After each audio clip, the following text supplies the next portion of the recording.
History ಬರೆದ England ನೆಲದಲ್ಲಿ ಹೋಗ್ಬಿಟ್ಟು ಅನ್ಬಿಲೀವಬಲ್ ಮ್ಯಾಮ್, ಅನ್ಬಿಲೀವಬಲ್. ಸಿರಾಜ್ ಬೈ ಎಲ್ಲಿತ್ತು ಗುರು ಆ ಪವರ್ ವಾರ್ ರಿದಮ್ಮು ಅವನಜ್ಜಿ. ಸಿರಾಜ್ ಬೈಗೆ ಎಲ್ಲರೂ ಹೋಗ್ಬಿಟ್ಟು ಮುತ್ಕೊಟ್ಬಿಟ್ರಿ ಇವತ್ತು ಅಷ್ಟೇ. ಏನು ಅವನಜ್ಜಿ, ಏನು ಎನರ್ಜಿ ಅದು. ವಿರಾಟ್ ಕೊಹ್ಲಿ ಇದ್ದಾಗ ಮಾತ್ರ ಎನರ್ಜಿನ ನೋಡ್ತಾ ಇದ್ವಿ, ಬಟ್ ವಿರಾಟ್ ಕೊಹ್ಲಿ ಇಲ್ಲ ಅಂದ್ರೆ ಎನರ್ಜಿ ಅದೇ ಸೇಮ್ ಎನರ್ಜಿ ತೋರಿಸ್ತೀವಿ ಅಂತ ತೋರಿಸಿದ್ದು ಸಿರಾಜ್ ಭಯ್ಯ. ಇವತ್ತು 4 ವಿಕೆಟ್ ಬೇಕಾಗಿದ್ದು ಇಂಡಿಯಾಗೆ, 3 ವಿಕೆಟ್ನ ಸಿರಾಜ್ ಭಯ್ ಎತ್ಬಿಟ್ಟು 1 ವಿಕೆಟ್ನ ಪ್ರಸಿದ್ಧ ಕೃಷ್ಣ ಎತ್ಬಿಟ್ಟು ಮ್ಯಾಚ್ನ ಮುಗಿಸಿದ್ರೆ. ಜಸ್ಟ್ 6 ರನ್ನಿಂದ ಗೆದ್ದಿರೋಂಥ ಟೀಮ್ ಇಂಡಿಯಾ ಸೀರೀಸ್ನ ಈಕ್ವಲ್ ಮಾಡ್ತಾರೆ. 2-each ಮಾಡೋದ್ರ ಮೂಲಕ ಸೀರೀಸ್ನ ಸಮಬಲಗೊಳಿಸ್ತಾರೆ. ಸೀರೀಸ್ನ ಇಂಗ್ಲೆಂಡ್ ನೆಲದಲ್ಲಿ ಹೋಗ್ಬಿಟ್ಟು ಹೊಸ captain Shubman Gill, Young captain, Young team ಇಟ್ಕೊಂಡು ಹೋಗ್ಬಿಟ್ಟು ಎಕ್ಸ್ಪೀರಿಯನ್ಸ್ಡ್ ಇಂಗ್ಲೆಂಡ್ ಟೀಮ್ ಮೇಲೆ ಈ ತರ ಒಂದು ಹಾವಳಿ ಮಾಡಿದ್ದಾರೆ ಅಂತಂದ್ರೆ ನಂಬಲೇಬೇಕು. ಹಿಸ್ಟ್ರಿ ಬರ್ತದೆ ಇವತ್ತು ನಮ್ಮ ಟೀಮ್ ಇಂಡಿಯಾ. ಯಪ್ಪ ಲಿಟ್ರಲಿ ಅನ್ಬಿಲೀವಬಲ್ ಗುರು. ನಾನು ಅನ್ಕೊಳ್ರಲ್ಲ, ನಾನು ನಿನ್ನೆ ಹೇಳಿದ್ದೆ ನನಗೆ ಏನು ಬೇಕಾದ್ರೂ ಆಗ್ಬೋದು ಈ ಮ್ಯಾಚ್. ಯಾಕಂದ್ರೆ ಜಸ್ಟ್ ಬೇಕಾಗಿರೋ 30+ ರನ್ಸು ಬೇಕಾಗಿರೋದು ಇಂಡಿಯಾಗೆ. 3 ವಿಕೆಟ್ ಮೇನ್ ಆಗಬೇಕು, ಬಟ್ ಆದ್ರೂ 4 ವಿಕೆಟ್ ಬೇಕು. ಏನು ಬೇಕಾದರೂ ಆಗ್ಬೋದು. ಇಂಡಿಯಾ ವಿಕೆಟ್ ಎಲ್ಲ ಎತ್ಬಿಟ್ಟು ನೋಡಿದ್ದೀವಿ ನಾವು, ಬೇಜಾನ್ ಸಲ ನೋಡಿದ್ದೀವಿ. 20 ರನ್ಗೆಲ್ಲ 4 ವಿಕೆಟ್ನ ಕಳ್ಕೊಂಡ್ರು ಅಂತದೆಲ್ಲ ನೋಡಿದ್ದೀವಿ ಅಂತ. ಸೊ ಅದೇ ಥರ ಮಾಡಿ ತೋರಿಸಿದ್ದು ಇವತ್ತು. ಹೈ ಆನ್ ಕಾನ್ಫಿಡೆನ್ಸಲ್ಲಿ ಬಂದಿರೋ ಗುರು ಇಂಡಿಯಾದವರು.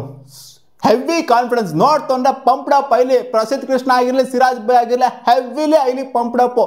ಒಂದು ರನ್ ಲೀಕ್ ಮಾಡೋದಕ್ಕೆ ಬಿಡ್ತಾ ಇರಲಿಲ್ಲ. ಜೇಮಿ ಸ್ಮಿತ್ ಮೇಲೆ ಸಿಕ್ಕಾಪಟ್ಟೆ ಕಾನ್ಫಿಡೆನ್ಸ್ ಇತ್ತು, ಯಾಕಂದ್ರೆ ಅವರ ಒಂದು ಜೆನ್ಯೂನ್ ಬ್ಯಾಟರ್ ಆಡ್ತಾ ಇರೋದು ವಿಕೆಟ್ ಕೀಪರ್ ಬ್ಯಾಟರ್ ಅಲ್ಲಿ ಅಂತ. ಬಟ್ ಜೇಮಿ ಸ್ಮಿತ್ ಸಿರಾಜ್ ಭಯ್ ಆಗಿದ್ದ ಬಾಲ್ಗೆ ಫ್ರಂಟ್ ಫೂಟ್ ಅಲ್ಲಿ ಬಂದು ಕಚ್ಕೊಂಡ್ಬಿಟ್ರಲ್ಲ. ಫ್ರಂಟ್ ಫೂಟ್ ಅಲ್ಲಿ ಬಂದ್ಬಿಟ್ಟು ಮುಂದೆ ತಾಳಕ್ಕೆ ಹೋಗ್ಬಿಟ್ಟು ಎಡ್ಜ್ ಆಡ್ಕೊಂಡು ಔಟ್ ಆಗಿದ್ದು.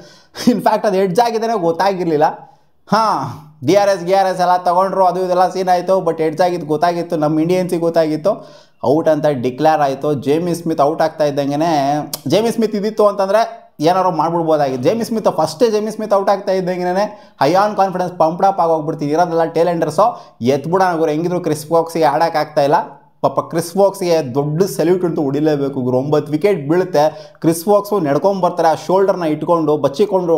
ಇನ್ಫ್ಯಾಕ್ಟ್ ಅದು ಒಂಥರ ನೋಡಿ, ಬ್ಯಾಟಿಂಗ್ ಅವ್ರು ರೈಟ್ ಹ್ಯಾಂಡ್ ಆಡೋವಂಥದ್ದು. ರೈಟ್ ಹ್ಯಾಂಡ್ ಬ್ಯಾಟಿಂಗ್ ಆಡ್ಬೇಕಾದ್ರೆ ಈ ಶೋಲ್ಡರ್ನೇ ಫಸ್ಟ್ ಕಾಣಿಸೋವಂಥದ್ದು. ಅದು ಈ ಕೈಯಲ್ಲಿ ಆಡಬೇಕು ಅಂತಲೇ ಏನೋ ಆಡ್ಬೋದು ಅಂತ ಹೇಳ್ಬೋದು. ಬಟ್ ರೈಟ್ ಹ್ಯಾಂಡಲ್ಲಿ ಆಡಬೇಕು ಅವರು. ಲೆಫ್ಟ್ ಆರ್ಮೇನೆ ಅವ್ರಿಗೆ ಇಂಜುರಿ ಆಗಿದ್ದು. ಅವ್ರು ಒಂದು ಬಾಲ್ನೂ ಆಡಲಿಲ್ಲ. ಆ ಥರ ನೋಡ್ಕೊಂಡ್ರು ಆ್ಯಕಿಂಗ್ಸನ್ ಅವರು. ಅವ್ರಿಗೂ ಕೂಡ ಕ್ರೆಡಿಟ್ ಕೊಡಬೇಕು. ಬಟ್ ಆದರೂ ಅವ್ರು ನಿಂತ್ಕೊಂಡು, ಇನ್ಫ್ಯಾಕ್ಟ್ ಅವ್ರು ಓಡೋಕ್ಕೂ ಕೂಡ ಆಗ್ತಾರಿಲ್ಲ. ಆ ಪೇಯ್ನ್ ಕಾಣಿಸ್ತಾ ಇತ್ತು. ಬಟ್ ಆದ್ರೂ ಒಂದು ಔಟ್ಸೈಡ್ ಚಾನ್ಸು ಇಂಗ್ಲೆಂಡಿಗೆ ಗೆಲ್ಲೋದಕ್ಕೆ ಅಂತ ಬಂದು ಇಳಿದಲ್ಲ ಕ್ರಿಸ್ ವೋಕ್ಸ್ ಅವರು ಗ್ರೌಂಡಿಗೆ. ಯಾವ ರೀತಿ ಪಂತ್ ಅವರು ಬಂದ್ಬಿಟ್ಟು ಇಳಿದಿದ್ರಲ್ಲ, ಸೊ ಅದೇ ರೀತಿ ಬಂದ್ಬಿಟ್ಟು ಅವ್ರು ಇಳಿದ್ರಲ್ಲ. ಆಡೋಕ್ಕಾಗಲ್ಲ ಅಂದ್ರೂ ಕೂಡ ಬಂದು ಇಳಿದ್ರಲ್ಲ. ಅದಕ್ಕೊಂದು ಬಿಗ್ ಸಲ್ಯೂಟ್ ಅಂತೂ ಹೊಡಿಲೇಬೇಕು ಮಗ. ಬಟ್ ಆದರೂ ಏನು ನಮ್ಮ ಟೀಮ್ ಇಂಡಿಯಾ ಕಮ್ ಬ್ಯಾಕ್ ಮಾಡಿದ ರೀತಿ, 34 ರನ್ ಬೇಕಿದ್ದಿದ್ದು ಅವ್ರ ಅಜ್ಜಿ 4 ವಿಕೆಟ್ ಎತ್ಬಿಟ್ಟು ಗೆದ್ದು ನಿಂತ್ಕೊಂಡು ತೋರಿಸಿರ್ಲಾಗ್ರು. ಅದು ಇಂಗ್ಲೆಂಡ್ ನೆಲದಲ್ಲಿ ಈ ಥರ ಹಾವಳಿ.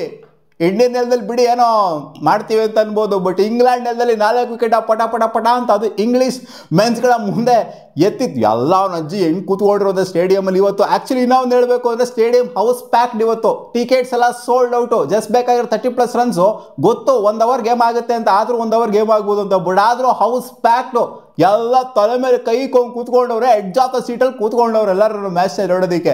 ಸೊ ಆ ಥರ ಎಕ್ಸೈಟ್ಮೆಂಟ್ನ ಕ್ರಿಯೇಟ್ ಮಾಡಿದ್ದು ಈ ಡೇ 5. ಸಿರಾಜ್ ಭಯ್ ಬಂದ್ಬಿಟ್ಟು ಇನ್ನೂ 1 ವಿಕೆಟ್ ಎತ್ತುತ್ತಾರೆ. LBW ಆಗುತ್ತೆ ಓವರ್ಟನ್ ಅವ್ರದ್ದು. ಸೊ ಅದಕ್ಕೆ DRS ಬೇರೆ ತೊಗೊತಾರೆ. ಅದು ಅಂಪೈರ್ ಔಟ್ ಕೊಟ್ಟಿದ್ರಿಂದ ಔಟ್ ಆಗಿತ್ತು ಅಷ್ಟೇ. ಇನ್ಫ್ಯಾಕ್ಟ್ ನಾವು ಅಂಪೈರ್ ನಾಟ್ ಔಟ್ ಕೊಟ್ಟಿತ್ತು ಅಂದರೆ ಕುಮಾರ ಧರ್ಮಸೇನ ನಾಟ್ ಔಟ್ ಆಗೇನೆ ಇರೋದು. ಯಾಕಂದರೆ ಸಿಕ್ಕಾಪಟ್ಟೆ ಲೈಟಾಗಿ ಟಚ್ ಆಗ್ತಾ ಇದ್ದಿದ್ದು. ಸೊ ಅದು ನಮ್ಮ ಇಂಡಿಯಾ ಪರವಾಗಿನೇ ಬಂತು ಔಟ್ ಕೊಟ್ಟಿದ್ರಿಂದ.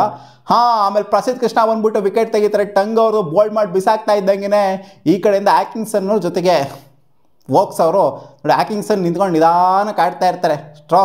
ವೋಕ್ಸಿಗೆ ಸ್ಟ್ರೈಕ್ ಕೊಡೋದು ಬೇಡ, ಪಾಪ ಆಡೋಕ್ಕಾಗೋದಿಲ್ಲ ಮನುಷ್ಯನಿಗೆ ಅಂತ. ಇನ್ಫ್ಯಾಕ್ಟ್ ಅದೇ ಹೇಳಿದ್ನಲ್ಲ, 1 ಬಾಲ್ನು ಕೂಡ ಆಡೋದಕ್ಕೆ ಬಿಡಲಿಲ್ಲ ಅಂತ.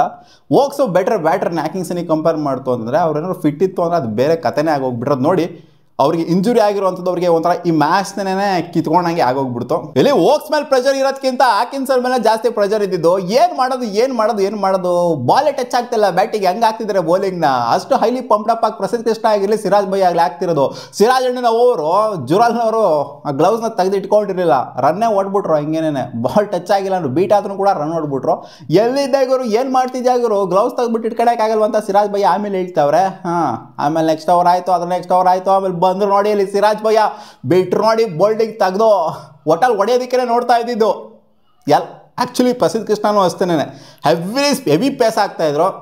ಇದ್ದಿದ್ದಷ್ಟೇ ಪೇಸಿಗೆ ಇವ್ರು ಬೀಟ್ ಆಗ್ಬೋದು ಅಂತ. ಪೇಸಿಗೆ ನಿಜ ಬೀಟ್ ಆಗ್ತಾ ಇದ್ರು, ಬಟ್ ಸ್ಟಂಪ್ಸಿಗೆ ಹಿಟ್ ಆಗ್ತಾ ಇರಲಿಲ್ಲ. ಅಷ್ಟೇನೆ ಪ್ರಸಿದ್ಧ ಕೃಷ್ಣ ಅವ್ರು ಮುಗಿತಿದ್ದಂಗೆ ಬಂದು ನೋಡಿ ಇಲ್ಲಿ ಸಿರಾಜ್ ಭಯ್ಯ ಏನಲ್ಲ ರೊಟೇಷನ್ ಮಾಡ್ಕೊಂಡು ಆಟ ಆಡ್ತಿದ್ದೆ ನೀನು ಲಾಸ್ಟ್ ಬಾಲ ತಗವನ ಅಜ್ಜಿ ಬಿಡ್ತೀನಿ ಅಂತ ಬಾಡಿಗೆ ಬಿಟ್ರು.